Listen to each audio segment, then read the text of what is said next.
जय Hind students. Class 11th exercise 14.2 बच्चों हमें आज पढ़नी है मैथमेटिकल रीजनिंग में, गणितीय विवेचन में। और इसमें जो आपको बताने लायक बातें हैं, पहले मैं उसका इंट्रोडक्शन आपको दे दूं, फिर हम एक्सरसाइज स्टार्ट करेंगे। हाँ, स्टेटमेंट कैसे बनता है, एक सेंटेंस स्टेटमेंट कब होता है, इस पर चर्चा बच्चों हम पिछले वीडियो में 14.1 के टाइम पर कर चुके हैं। हाँ, आज हम पढ़ेंगे न्यू स्टेटमेंट्स फ्रॉम ओल्ड। पूर्व ज्ञात कथनों से नए कथन बनाना। हाँ, धीरे धीरे धीरे धीरे आगे बढ़ रहे हैं और तभी आपकी ग्रिप इस टॉपिक पर अच्छी बनेगी, क्योंकि ये बहुत इजी है। लेकिन इजी चीज़ अगर उलझ जाए तो बहुत तकलीफ होती है ना। तो अभी आप ध्यान से सुनिए। स्टेटमेंट्स क्या होते हैं? स्टेटमेंट्स एक फर्म सेंटेंस है, तो एक फर्म स्टेटमेंट मतलब एक फर्म बात है कि ऐसा होगा या ऐसा नहीं होगा, है ना। मतलब वो ट्रू भी हो सकता है, वो फॉल्स भी हो सकता है, लेकिन सॉलिड बात होनी चाहिए उसमें ना। 2+2 4 होता है, स्टेटमेंट है। 2+2 5 होता है, फॉल्स है लेकिन स्टेटमेंट है ना। और x+y=5 होता है, ये कुछ पता नहीं कितने परसेंट सही है कितना गलत, तो ये स्टेटमेंट नहीं है। एम्बिग्विटी नहीं होनी चाहिए। ओके, तो अभी हम नई चीज पढ़ रहे हैं, वो है न्यू स्टेटमेंट्स फ्रॉम और पूर्व ज्ञात कथनों से नए कथन बनाना। हाँ, पहला है बच्चों निषेधन, निगेशन। हाँ, दूसरा है मिश्र, संयुक्त या फिर कंपाउंड, एक ही बात है। तो निषेधन का मतलब होता है किसी बात को नकारना। निगेशन का मतलब निगेटिव सेंस नहीं है। जैसे कि मैंने आपको एक सीधी बात कही, मैंने आपसे कहा कि √2 is an irrational number. Okay, मैंने बहुत सिंपल सी बात आपसे कही है कि √2 एक अपरिमेय संख्या है। आप भी जानते हैं कि ये एक इरेशनल नंबर है, अपरिमेय संख्या है ना। अब मुझे इसका निगेशन बनाना है। Got it? निगेशन मतलब इसका उल्टा करना है, चाहे इसको उल्टा करने से हम गलत हो जाए। तो इसका उल्टा क्या होगा? √2 is not an irrational number. एक तो ये हो गया। √2 इरेशनल नंबर नहीं है। ये जो निगेशन है ना, निगेशन ये 3 तरह से हो सकता है बच्चों। देखो मैं आपको बताऊं, यही एक सेंटेंस है, ठीक है। √2 इज एन इरेशनल नंबर, ये 3 तरह से कैसे लिखोगे? पहला तो आप सीधा सीधा लिखोगे कि √2 is not an irrational number, √2 एक अपरिमेय संख्या नहीं है। पहला तो तरीका ये हो गया। दूसरा तरीका क्या हुआ कि यह असत्य है कि √2 एक इरेशनल नंबर है, ओ सॉरी, अपरिमेय संख्या है। ठीक है, यह असत्य है कि √2 एक अपरिमेय संख्या है। It is false that √2 is an irrational number. समझे? ये दूसरा तरीका है। पहला सीधा नहीं लगा दो, दूसरे में शुरू में लिख दो ये असत्य है। तीसरा पता है क्या है? तीसरे में बोलेंगे it is not the case that √2 is an irrational number. यह तथ्य परक नहीं है कि √2 एक इरेशनल नंबर, एक अपरिमेय संख्या है। यह तथ्य परक नहीं है, it is not the case. ठीक, तो ये 3 तरह से निगेशन होता है। निगेशन में क्या होता है बच्चों? अगर कोई ट्रू स्टेटमेंट है तो वो फॉल्स बन जाता है, और अगर कोई फॉल्स स्टेटमेंट है तो वो ट्रू बन जाता है। ये होता है निगेशन, मतलब निगेटिव नहीं, जो बात कही है उसका निगेटिव, बेशक उस निगेटिव होने से हम पॉजिटिव हो जाए। ठीक है, इस तरह से पहले एक एग्जांपल और ले लें। नई दिल्ली एक नगर है, ये बुक में से लिया है मैंने। New Delhi is a city लिख देते हैं, ठीक है, इट इज अ सिटी। अब पहला क्या होगा? नई दिल्ली एक नगर नहीं है, Delhi is not a city. दूसरा, it is false that Delhi is a city, यह असत्य है कि दिल्ली एक नगर है। तीसरा क्या होगा कि it is not the case that Delhi is a city, यह तथ्य परक नहीं है कि दिल्ली एक शहर है, ये सिटी है, नगर है। ठीक है, तो इस तरह से 3 तरह से निगेशन होता है, ये आप याद रखना। हाँ, एक बात और, अगर मैं यह लिख दूं कि √2 एक परिमेय संख्या है, मतलब इसको करेक्ट करके लिख दूं, तो वो भी तो निगेशन ही हुआ बच्चों, हुआ ना। लेकिन ये काम हम हर एक में नहीं कर सकते, क्योंकि हमको ट्रुथ पता ही नहीं है कि एक्चुअली ट्रुथ है क्या। अगर किसी में ट्रुथ पता है कि अपरिमेय नहीं है तो भाई अपरिमेय होगी, तो वो ठीक है, वो कर सकते हो। लेकिन हर जगह ये चीज़ अप्लाई नहीं हो सकती, लेकिन ये तीनों तो इजीली हर जगह एप्लीकेबल है, ठीक है।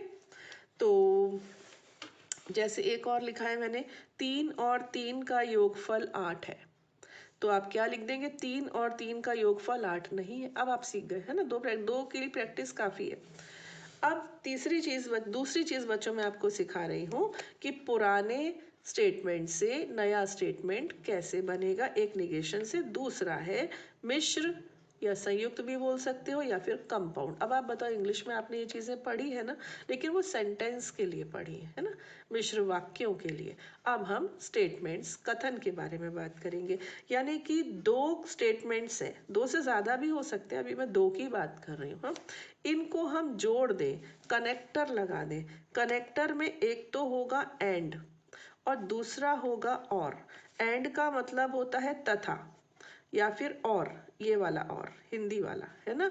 और का मतलब क्या होगा, और का मतलब होता है या फिर अथवा। Got it. ये हिंदी वाले और का मतलब एंड है और इंग्लिश वाले और का मतलब या है। तो ये आइदर और वाला होता है ना, ऐसे या, ठीक है। तो ये 2 तरह के कनेक्टर, वैसे तो बहुत सारे होते हैं, बिकॉज और एज और पता नहीं क्या क्या होते हैं बहुत सारे, लेकिन हम अभी जो पढ़ेंगे वो होगा एंड और, ठीक है, एंड और, ठीक है। चलिए, जैसे कि ये 2 एग्जांपल्स बच्चों मैंने यहाँ लिख कर रखे हैं। एक चीज़ और, जो 2 सेंटेंस होते हैं ना, जिनको मिलाकर 2 स्टेटमेंट्स होते हैं ना, इनको मिलाकर हम नया बनाने वाले हैं कंपाउंड, उनको कहते हैं कॉम्पोनेंट। कॉम्पोनेंट यानी कि घटक। Got it. कॉम्पोनेंट मीन्स घटक कहते हैं, ठीक है। तो जैसे ये है, आकाश नीला है और घास हरी है।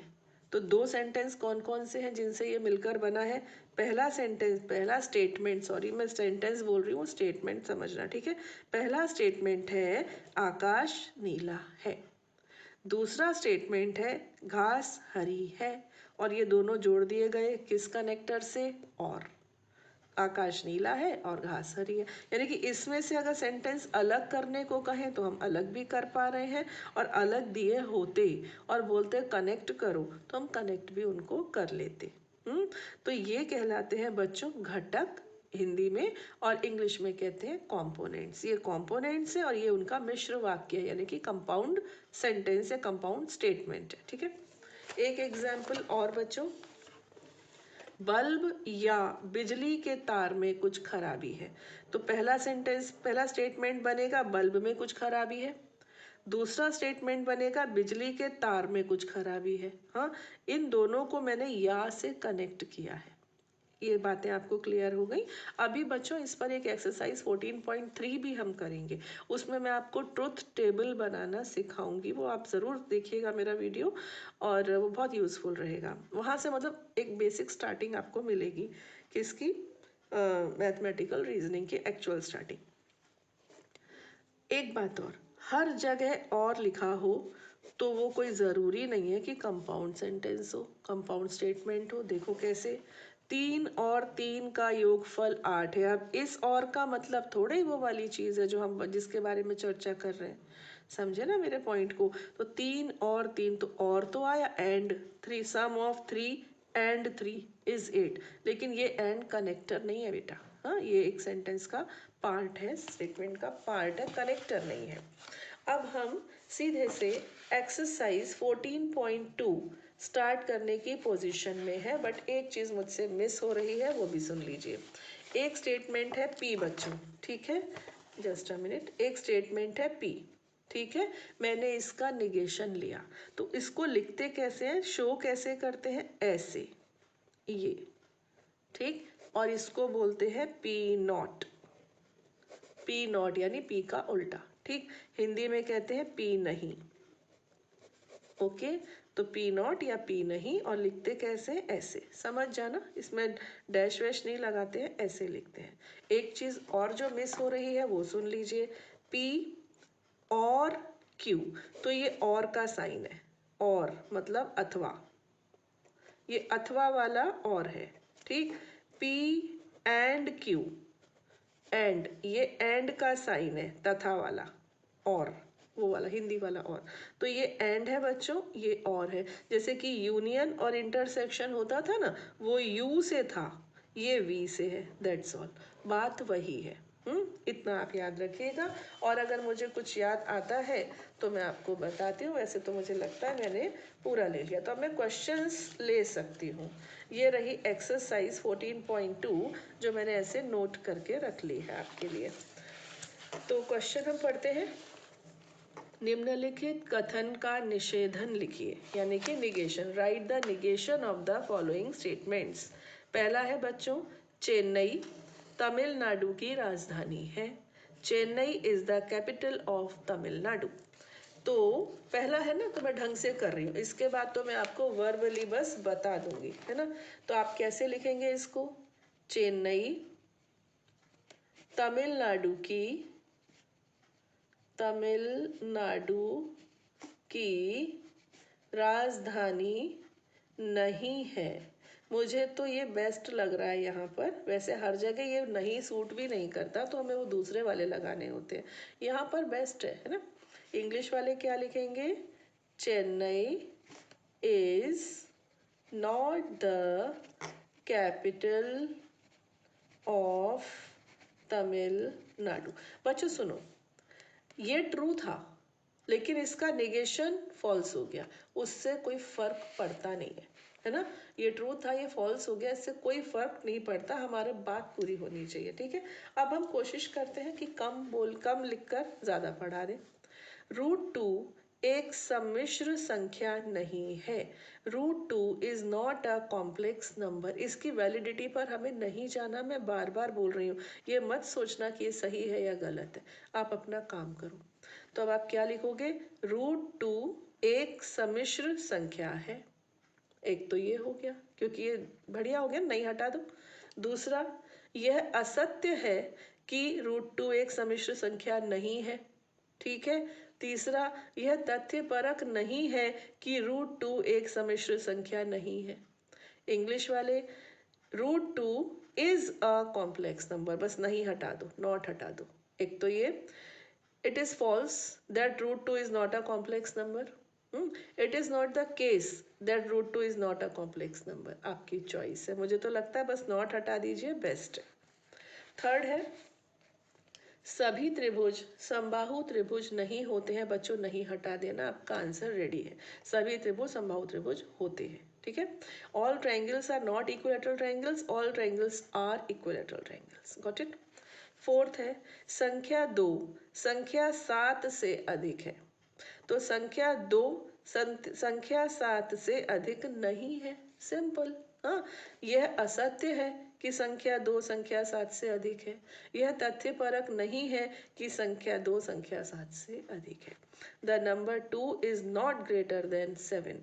It is false that number 2 is greater than 7. It is not the case that number 2 is greater than 7. ठीक है, तो अब आप उस्ताद हो गए। हाँ, आपको लग रहा होगा कि it's just wastage of time, but हाँ बच्चों, थोड़ी प्रैक्टिस ज़रूरी रहती है। ऐसा मत सोचना कि वेस्टेज ऑफ टाइम, वो जो बनाते हैं ना सिलेबस और ये सब, थोड़ा सोच समझ के ही बनाते हैं। पार्ट 5, प्रत्येक प्राकृत संख्या एक पूर्णांक होती है। तो क्या लिखेंगे? प्रत्येक प्राकृत संख्या एक पूर्णांक नहीं होती है, सिंपल है ना। Every natural number is an integer, every natural number is not an integer. बाकी दो आप समझ ही चुके हैं। अब आते हैं क्वेश्चन नंबर 2। क्या निम्नलिखित कथन युग्म कथन के जोड़े एक दूसरे के निषेधन है? ये पूछ रहे हैं। क्या ये एक दूसरे को काट रहे हैं? Are the following pairs of statements negations of each other? बच्चों ध्यान से देखना, पहले मैं हिंदी का पढ़ रही हूँ। संख्या x एक परिमेय संख्या नहीं है, ठीक। इसका उल्टा क्या होगा? संख्या x एक परिमेय संख्या है, यही तो होगा। दूसरा पढ़ते हैं। दूसरे सेंटेंस में क्या, दूसरे स्टेटमेंट क्या कह रहा है? संख्या x एक अपरिमेय संख्या नहीं है। अब सुनना जरा ध्यान से, संख्या x एक परिमेय संख्या नहीं है। इसका निगेशन क्या हुआ कि संख्या x एक परिमेय संख्या है। यही हुआ ना, संख्या x एक, मैं इसको लिख लूं बच्चों, थोड़ा सा कंफ्यूजन ना हो आपको, मैं लिख रही हूँ। हाँ, क्वेश्चन नंबर 2 फर्स्ट पार्ट, संख्या x, मैं इंग्लिश में भी बताऊंगी, बस एक सेकेंड रुक जाइए। संख्या x एक परिमेय संख्या नहीं है। ये बच्चों मेरा पहला स्टेटमेंट है। इसका निगेशन क्या होगा? निगेशन, ये p है, तो नॉट p क्या होगा? संख्या x एक परिमेय संख्या है। ओके, ये होगा ना इसका निगेशन। एग्रीड। अब मैं सेकंड सेंटेंस लिख रही हूं। सेकंड सेंटेंस है संख्या x एक अपरिमेय संख्या नहीं है। जरा मुझे बताइए इस सेंटेंस का मतलब क्या हुआ? संख्या x एक अपरिमेय संख्या नहीं है, इसका मतलब वो कैसी है? वो कैसी है? वो परिमेय है। यही तो हुआ इसका मीनिंग। अपरिमेय नहीं है यानी कि परिमेय है। और p का नॉट क्या है? p का नॉट भी यही है कि संख्या x एक परिमेय संख्या है, यानी कि नॉट p और q एकदम आइडेंटिकल होगा। आइडेंटिकल में 3 लाइन लगा दीजिए, आइडेंटिकल, सर्व सम हो गए, ऐसे समझ लीजिए। ठीक है, तो अब इस चीज को आप समझे, मेरी बात को समझे। पहले मैंने p सेंटेंस लिखा, p का निगेशन लिया, फिर मैंने q सेंटेंस लिखा, और दोनों के मीनिंग को जब मैंने देखा तो they are giving the same sense, दोनों एक ही बात कह रहे हैं। इसका मतलब p का निगेशन ही q है। तो yes, negative of p is identical to q। समझे? इसको आप शब्दों में लिख लीजिएगा। और अगर इंग्लिश के बच्चे इस बात को समझ गए हो तो बहुत अच्छा है, लेकिन फिर भी मैं समझा रही हूँ। एक सेकेंड। ये सेंटेंस p है, the number x is not a rational number. ठीक है, तो इसका निगेशन क्या होगा? निगेशन होगा बच्चों, the number x is a, not हट जाएगा, is a rational number. x rational नहीं है, इसका उल्टा होगा कि x रैशनल है। अब मैं q लिख रही हूँ। q है the number x is not an irrational number. x irrational नहीं है, इसका मतलब वो रैशनल है। x इरेशनल नहीं है, इसका मतलब वो रैशनल है। यानी कि ये वही सेंटेंस हो गया जो इसके ऊपर लिखा हुआ है, यानी कि p not is identical to q। That's all. Got it? तो यस, हम इसका आंसर देंगे yes, they are negation of each other. Okay, now come to the second question, second part rather. Just a minute, ये रहा। संख्या x एक परिमेय संख्या है। संख्या x एक अपरिमेय संख्या है। बच्चों यहाँ मैं हिंदी इंग्लिश मिक्स नहीं करूँगी, पहले हिंदी को पूरा समझाकर फिर इंग्लिश पर आते हैं। ठीक है, तो p स्टेटमेंट है हमारा, संख्या x एक परिमेय संख्या है। ठीक, तो बिना q को देखे, अभी मैं q सेंटेंस नहीं देख रही हूँ, p का नेगेटिव ले रही हूँ। ठीक है, अब आप मुझे बताइए संख्या x परिमेय संख्या है, इसका उल्टा क्या होगा? दो होंगे। संख्या x एक परिमेय संख्या नहीं है, या फिर परिमेय की जगह मैं अपरिमेय कर दूं, संख्या x एक अपरिमेय संख्या है, लेकिन मैं वो नहीं वाला प्रिफर कर रही हूँ। हाँ, यहाँ मैं लिखने वाली हूँ संख्या x एक परिमेय संख्या नहीं है। किसी किसी चीज को बच्चों टाइम देना बनता है, जरूरी होता है। ये मत सोचना कि मैम इतना टाइम दे रही है, जरूरी है। सेकेंड पार्ट बच्चों मुझे यहाँ से दिख रहा है, मैं यहाँ से देखकर लिख रही हूँ। सेकेंड पार्ट है संख्या x एक अपरिमेय संख्या है। ठीक, अब देखो, हालांकि आप समझ गए होगे, नॉट p क्या कह रहा है? नॉट पी क्या कह रहा है? नॉट पी कह रहा है संख्या x एक परिमेय संख्या नहीं है, यानी कि वो अपरिमेय है। और यही बात तो क्यों कह रहा है कि संख्या x एक अपरिमेय संख्या है, कह रहा है कि नहीं? यानी कि ये दोनों आइडेंटिकल हुए, तो not p is identical to q। तो इसका जवाब भी होगा यस। इंग्लिश वाले देख लें। p स्टेटमेंट है बच्चों, the number x is a rational number. ठीक है, मैंने नॉट पी लिया। नॉट पी बच्चों क्या बनेगा? सॉरी, नॉट पी क्या बनेगा? The number x is not a rational number, यही बनेगा ना। अब मैं q लिख रही हूँ। q है the number x is not a rational number. Just a minute, हाँ x एक अपरिमेय संख्या है, लेकिन ये मैंने गलत लिख दिया। x इज एन इरेशनल, ये कॉपी करने में मिस्टेक हुई है मुझसे लगता है ना। आप देख लेना, इज एन इरेशनल नंबर, ये है। तो the number x is an irrational number, और यहाँ क्या लिखा है? Not rational. तो अगर बच्चों नॉट रैशनल है तो वो इरेशनल है। आप सभी जानते हैं कि रियल नंबर्स का सेट केवल रैशनल और इरेशनल से मिलकर ही बनता है, इसके अलावा थर्ड कोई एक चीज़ उसमें होती नहीं है। अगर वो रैशनल नहीं है तो गारंटीड इरेशनल है ना, which is similar to Q. तो not P is identical to Q, तो इसका आंसर भी हो गया यस। समझ में आ गया आपको? Now come to the question number 3। Here is a question, निम्नलिखित मिश्र कथन के घटक कथन ज्ञात कीजिए और जांचिए कि वे सत्य हैं या असत्य हैं। तो find the component statements of the following compound statements and check whether they are true or false। तो ये फर्स्ट है, संख्या 3 अभाज्य है या विषम है। ठीक है, नंबर 3 इज प्राइम और इट इज ऑड। ओके, तो थर्ड क्वेश्चन यहाँ लिखते हैं। थर्ड क्वेश्चन फर्स्ट पार्ट तो आपके सामने है। पहला स्टेटमेंट क्या बनने वाला है? संख्या 3 अभाज्य है। ठीक, और दूसरा स्टेटमेंट बनने वाला है संख्या 3 विषम है।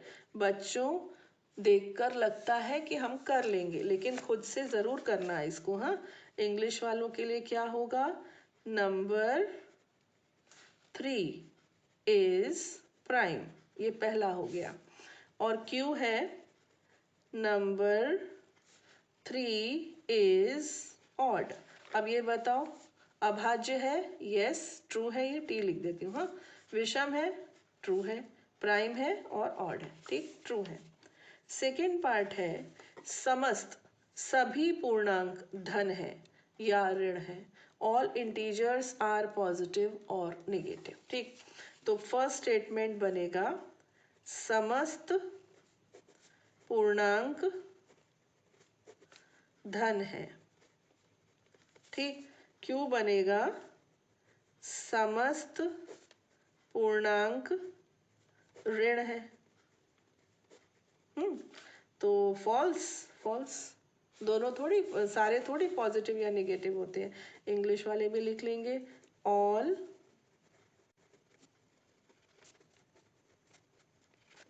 False, both are false. ठीक है, now part number 3, last part of this question, और फिर ये एक्सरसाइज का भी लास्ट क्वेश्चन ही है। संख्या 100 संख्याओं 3, 11 और 5 से भाज्य है। 100 इज डिविजिबल बाय 3, 11 एंड 5। ठीक, तो इसमें 3 स्टेटमेंट है। पहला, संख्या 100